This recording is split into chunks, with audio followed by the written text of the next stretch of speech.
अब हम पढ़ेंगे मानव संबंध उपागम की आधारभूत मान्यताएं और सिद्धांत क्या क्या हैं। मानव संबंध उपागम में भी परंपरागत और आधुनिक दोनों प्रकार की मान्यताएं प्रचलित हैं। परंपरागत मान्यता के आधार पर मानव को केवल आर्थिक मानव के रूप में देखा गया है।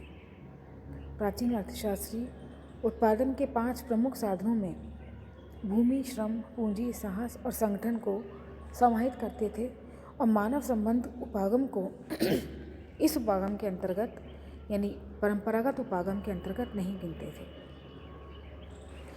लेविट ने मानव संबंध विश्लेषण के क्रम में कुछ परंपरागत मान्यताएं बताई हैं, जैसे कार्मिकों की आवश्यकताएं बहुआयामी और उन्नत होती हैं। वे अपने कार्य से सभी आवश्यकताओं की पूर्ति नहीं कर सकते। एक सीमा तक ही आर्थिक आवश्यकताओं की पूर्ति की जा सकती है। दूसरा, नियोक्ता तथा कार्मिकों के हितों में पारस्परिक निर्भरता होती है। इनके हित एक दूसरे के हित के विपरीत होने के बजाय एक जैसे ही होते हैं।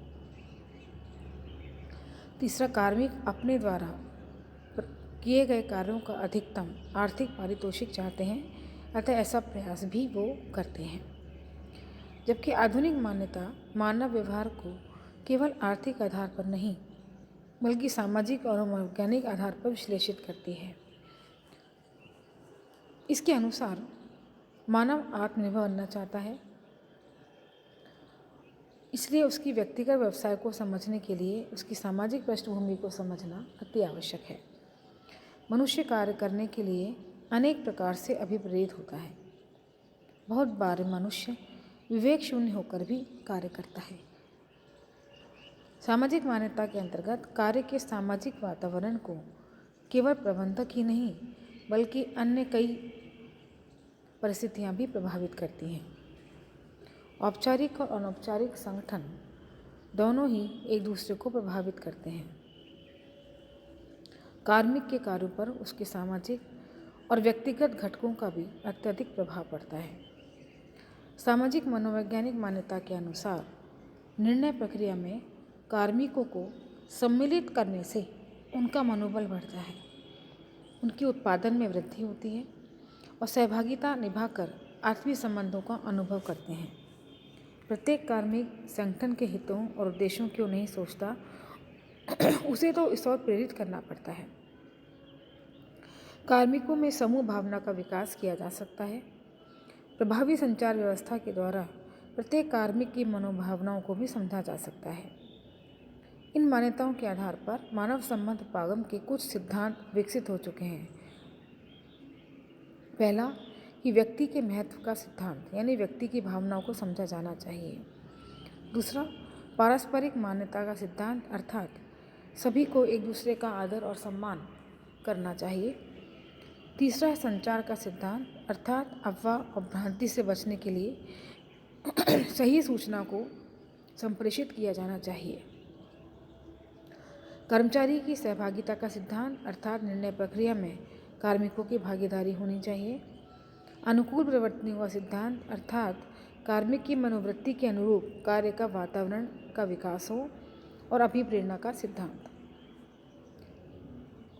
सामूहिक प्रयत्नों के प्रोत्साहन का सिद्धांत, लोकतांत्रिक वातावरण का सिद्धांत और स्वयं नियंत्रण का सिद्धांत। उपर्युक्त वर्णित सिद्धांत ही किसी संगठन में अच्छे मानव संबंधों को विकास कर सकते हैं, उनका विकसित कर सकते हैं। इन्हीं के द्वारा संगठन में कुशलता आती है, संगठनात्मक उद्देश्य की सफलतापूर्वक प्राप्ति हो सकती है। संगठन में कुशल नेतृत्व, नवाचार, शिकायत निवारण, कार्मिक नीति का निष्पक्ष व्यवहार आदि अच्छी चीज़ों को हम सम्मिलित कर सकते हैं। इसी क्रम में लोथलिसबर्गर ने कहा है कि हम अधिकांशतः मानवीय समस्याओं का समाधान गैर मानवीय साधनों के द्वारा गैर मानवीय तथ्यों के आधार पर करते हैं। ऐसा नहीं होना चाहिए। एल्टन म्यू ने भी कहा है कि यदि हम अपने तकनीक कौशल के साथ साथ सामाजिक कौशल को भी विकसित कर लें तो द्वितीय विश्व युद्ध नहीं होता। मानव संबंध उपागम की आलोचना भी की जाती है, जिसमें Peter F Drucker, Carey, Scott Roseman आदि प्रमुख हैं। इनके अनुसार मानव संबंध उपागम मूलतः हॉर्थन प्रयोगों की देन है। इसमें कार्मिकों की वास्तविक समस्याओं को शायद ही कभी सुना हो या समझा हो। लॉरेन वारिस ने कहा है कि मानव संबंध उपागम के अंतर्गत कर्मचारी संघों की भूमिका को उपेक्षित कर दिया गया है। एलेक्स कैरी ने कहा है कि हॉर्थन प्रयोगों के निष्कर्ष सामान्यीकरण के लिए पर्याप्त नहीं हैं। पीटर ड्रकर ये मानते हैं कि मानव संबंध उपागम में आर्थिक आयाम को बिल्कुल छोड़ दिया गया है और सारा ध्यान केवल मानव व्यवहार पर ही लगा दिया गया है। यह उपागम सामूहिक संबंधों और प्रयासों पर अधिक बल देता है। साथ में यह संबंध उपागम सहयोग और समन्वय को महत्वपूर्ण मानता है, लेकिन संघर्षों को उसने छोड़ दिया है। ये मानव व्यवहार की क्षणिकता प्रकृति को देखते हुए मानव निर्माण को लेकर जितना श्रम और धन व्यय किया जा रहा है वह किसी भी क्षण निरर्थक सिद्ध हो सकता है, क्योंकि कोई भी ये गारंटी नहीं दे सकता कि मानव संबंध स्थायी रहते हैं। मानव संबंध उपागम शिक्षण, प्रशिक्षण, सभा, संगोष्ठी का पक्ष तो लेता है, किंतु ये मानता है कि हर व्यक्ति का अपना एक नज़रिया होता है। यह उपागम न तो सर्वथा नए विचारों का विकास कर पाया है और न ही कार्य संस्कृति का विकास कर पाया है। इसलिए इसकी मान्यताएं सर्वांगीण नहीं कही जा सकती।